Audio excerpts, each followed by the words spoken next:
ডিম আলুর ঝোল যেভাবে রান্না করলে খুবই টেস্টিফুল হয়। কেরি পছন্দ এই ডিম আলুর ঝোল। মজাদার টেস্টিফুল ডিম আলুর ঝোল রান্না করার জন্য গরম কড়াই আমি তেল ঢেলে দিলাম। কড়াইটা আমার চটপটে হিট হয়ে যায়, আর সেই কারণে আমি চটপট রান্নাটাও করতে পারি। কড়াইয়ের উপর তেলের গরমটা পরিমাপ করার জন্য লবণটা ছিটিয়ে দিয়ে ডিমগুলো আমি ছেড়ে দিচ্ছি। ডিমগুলো আজকে খুব সুন্দর, এতটাই সুন্দরভাবে সিদ্ধ হয়েছে, ছুলতে গিয়ে খুবই আরাম পেয়েছি। ডিম আলুর ঝোল রান্না করার পূর্বে অবশ্যই ডিমটি তেলে হলুদ আর লবণ মাখিয়ে ভালো করে ভেজে নিতে হবে, করে রান্নার ফ্লেভারটাও বেড়ে যায় আর ডিমটা খেতেও খুবই চমৎকার মজাদার হয়। এটা একটু ব্রাউন কালার করে আমি ভেজে নেব, আর তাতে দেখতেও কালারটা খুব সুন্দর দেখায়। এইভাবে আস্ত গোটা ডিমগুলো রেখে দিলে নিচের অংশ বেশি ভাজা হয়, যার কারণে আমি একটা খুন্তি দিয়ে এটা উল্টে পাল্টে দিব।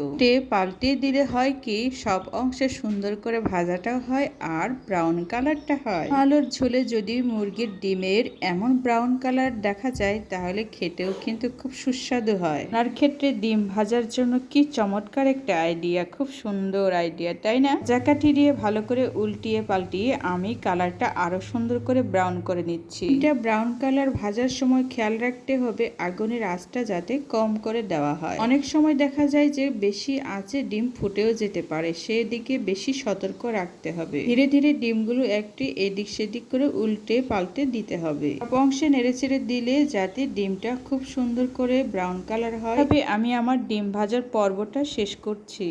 ধীরে ধীরে ডিমের কালারটা খুব সুন্দর আসছে আর ডিমগুলো আমি উঠিয়ে নিচ্ছি। কড়াইয়ে আমার কুচি করে রাখা পেঁয়াজগুলো এইবার আমি ছেড়ে দেব। পেঁয়াজটা আজকে ভালোই করে কুচি কুচি করে রেখে দিয়েছি। পেঁয়াজটা স্লাইস করার সময় যতই পাতলা আর নরম কুচি কুচি করা হয় ততই তাড়াতাড়ি খুব সুন্দর করে ভেজে নেওয়া যায়। এই কড়াই আমার তাপমাত্রা একটু বেশি তাড়াতাড়ি হিট হয় আর সেইভাবে আমার পেঁয়াজটাও তাড়াতাড়ি হয়ে যাবে। আর এই খুশিতে আমি আমার রান্নাটা চালু করে যাচ্ছি। এ কথা বলতে রান্না করতে তখনই আনন্দ লাগে যখন রান্না করতে গিয়ে দেখি আমার মনের মতো সবকিছু হচ্ছে। গরম কড়াই তেলের মধ্যে আমি পেঁয়াজ কুচিগুলো ভালোই নেড়ে চেড়ে নিচ্ছি, কারণ আমি চাচ্ছি আমার পেঁয়াজগুলো যাতে ব্রাউন কালারের হয়ে যায়। পেঁয়াজ ভাজাটা যদি ব্রাউন কালার হয়ে যায় তাহলে রান্নার স্মেলটা খুব সুন্দর আসে। এই হচ্ছে আমার আইডিয়া, আমার তরফ থেকে আমার টিপস আর ট্রিক্স। যেহেতু আমি একজন রাঁধুনি, সেক্ষেত্রে আমি এই সুন্দর কথাটি বলতে পারি। পেঁয়াজটা খুব মিহি করে কেটে নেওয়ায় আমার ব্রাউন কালার হতে সময় লাগলো না, তাড়াতাড়ি হয়ে গেছে, খুব সুন্দর। রান্নার সময় আমার এই মুহূর্তগুলো আমি খুবই উপভোগ করি।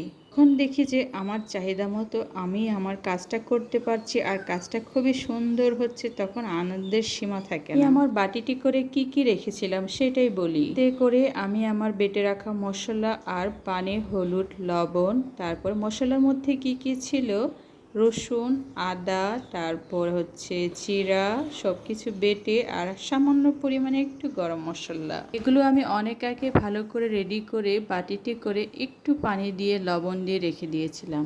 কি সুন্দর আসছে, খুবই দেখতে ভালো লাগছে। আলু ঝোলের মধ্যে এগুলো সামান্য কিছু পরিমাণে ডাটাও দিতে পারেন। ডাটা দেওয়ার পর্বটা আমার খুবই ভালো লাগে। অনেকেরই পছন্দ ডিম আলুর ঝোলে এই ধরনের ডাটার খাবার, খুব পছন্দের এই জিনিসটি। এগুলো আগে থেকে লম্বা করে রেডি করে ধুয়ে তারপর পরিষ্কার করে রেখে দিয়েছিলাম। এবার পানি দেওয়ার পর আমি এটা ঢাকনা দিয়ে দেবো, আর ঢাকনা দিলে হয় কি, এটা তাড়াতাড়ি সিদ্ধ হয়ে যায় আর কিছুটা নরম হয়। একদিকে আমি আলুগুলো সিদ্ধ করে ছুলে একটা বাটিতে রেখে দিয়েছি, আর আলুটা দিয়ে দিলে হবে কি তাড়াতাড়ি ঘন হয়ে যাবে, যার কারণে আমি ডাটাটা আগেই দিয়ে কষিয়ে নিচ্ছি। কষানোর জন্য আমি আরেকটু পানি দিয়ে দিলাম। এগুলো আগে থেকে এমনভাবে ঠিক দিয়ে দিলে হবে কি আলুর সাথে এটা তুলতুলে নরম হবে আর খেতেও খুবই সুস্বাদু হবে। এই আইডিয়াটা কেমন লেগেছে আমার প্রিয় বন্ধুরা অবশ্যই জানাবে। রান্নার ক্ষেত্রে কিছু কিছু আইডিয়া নিজে থেকেই তৈরি করতে হয়, তাহলে রান্নার সুবিধে হয়। আটাগুলো আমি ঠিক এইভাবে কিছুক্ষণ সিদ্ধ করে নেব, আর কিছুক্ষণ সিদ্ধ করে নেওয়ার পর আমি আমার বাকি কাজগুলো করব। আটাগুলো আমার অনেকটাই নরম হয়ে গিয়েছে, তারপরও আমি একটু ভালো করে কষিয়ে নিই। কষিয়ে নিলে পুয়ের ডাটাগুলো যেগুলো বড় বড় ছিল সেগুলো অনেকটাই নরম হয়ে যাবে। পুঁই ডাঁটা সব ধরনের ঝোল খাবারে দেওয়া যায়, কারণ এটা টেস্টি অন্য। রান্নার সময় ঠিক এইভাবে টকবগিয়ে যখন ঝোলটা ফুটে ওঠে তখন আমার খুবই ভালো লাগে। দেখতে খুব সুন্দর দেখায় টকবগিয়ে কেমন করে ফুটে ওঠে। ধীরে ধীরে আমার ডাঁটাগুলো খুব সুন্দর করে সিদ্ধ হচ্ছে, আর আরেকটু সিদ্ধ হলেই আমি আমার ছুলে রাখা আলুগুলো, চটকে রাখা আলুগুলো দিয়ে দিব রান্নায়। আজকের এই রান্নার প্রসেসটা আপনাদের যদি ভালো লাগে অবশ্যই জানাবেন। এইবার আমি কি করব, একটা কাঠি দিয়ে আমার তরকারিটা ভালো করে একটু নেড়েচেড়ে নেব। এগুলো কষানো আমার প্রায় হয়ে গেছে। এখন আমি আলুগুলো রেডি করে রেখেছিলাম সেইগুলো আমি ডাটার সাথে ভালো করে কষিয়ে নেব। আলুটা রান্নায় কষানো ডাটার সাথে একসাথে মিক্স করে ধীরে ধীরে আলতো করে ঘুরিয়ে ঘুরিয়ে কষিয়ে নেব। এতে রেখে দেওয়া সবগুলো এইবার আলুগুলো আমি কি করলাম, কড়াইয়ের মধ্যে দিয়ে দিলাম। এবার আলতো করে ঘুরিয়ে ঘুরিয়ে খুব সুন্দর করে আলুটা আমি ডাটাগুলোর সাথে মিশিয়ে নিব। আলুর কালারটা কি সুন্দর আছে, মশলাগুলো সব আলুর গায়ে লেগে আছে, দেখতে কিন্তু অসাধারণ লাগে। খেয়াল রাখতে হবে যাতে কড়াইয়ের নিচের অংশে কালো হয়ে লেগে না যায়। আগুনের আঁচটা বরাবরের মতোই ছিল, আর দেখতেও আমার সবজিটা আর আলুটা খুবই কালারফুল মনে হচ্ছিল। রান্নার সময় ঠিক এমনটি যদি কালারফুল কালারটা আসে না, খুবই আনন্দ লাগে। দিয়ে এখন মেপে মেপে আমি আমার প্রয়োজন মতো পানি দিব আলুর ঝোল করার জন্য। কয়েক বাটি আমি রান্নার ঝোল করার জন্য পানি দিয়ে নিচ্ছি।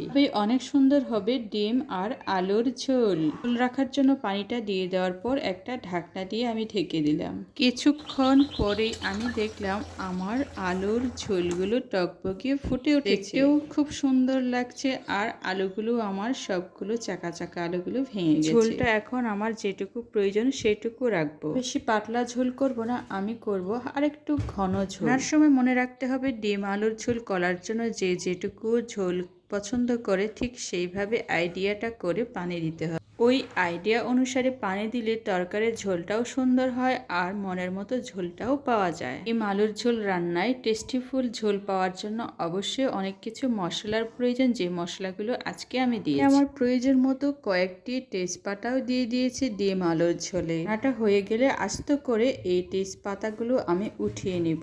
অনেকেই হয়তো জানে না তেজপাতা নিজস্ব সুগন্ধ রান্নায় খুব সুন্দর করে ছড়িয়ে দেয়। গন্ধি রান্নায় ছড়িয়ে দেওয়ার পর নিজস্ব আর কোনো ঘ্রাণ থাকে না ওই পাতায়। রান্নাটা হওয়ার পর আস্ত করে তেজপাতাগুলো উঠিয়ে নিয়ে ফেলে দিতে হয়, এতে করে রান্নার সৌন্দর্য আরো বেড়ে যায়। তার ডিম আলুর ঝোল আমার এখন শেষের দিকে অনেকটাই বুটবুটিয়ে ফুটে উঠছে, আর দেখতেও খুব সুন্দর হচ্ছে। রান্নার কালারটাও অনেকটা সুন্দর চলে আসছে, আর বুটবুটিয়ে ফুটন্ত অবস্থায় দেখে বোঝা যাচ্ছে কালার আর তরকারি ঘনত্ব অনেকটাই বেড়ে গেছে, অনেকটাই সুঘ্রাণ চলে আসছে, কারণ রান্নায় আমি দিয়েছিলাম হচ্ছে হালকা গরম মশলা। রেডি হয়ে গেছে আমার ডিম আলুর ঝোল, খুব সুন্দর, অত্যন্ত চমৎকার আর মজাদার। রান্নাটা হওয়ার পর ঢাকনাটাও দিয়ে দিলাম, আর আমার খিদেও বেড়ে গেল। এক প্লেটে কিছু সামান্য ভাত নিয়ে নিলাম, করে দিলাম আমার ভোজন। যারা শুরু থেকে এই পর্যন্ত আমার ভিডিওগুলো দেখছেন তাদের প্রত্যেককে অনেক অনেক ধন্যবাদ। আমার ভিডিওটি যদি আপনাদের ভালো লাগে অবশ্যই লাইক,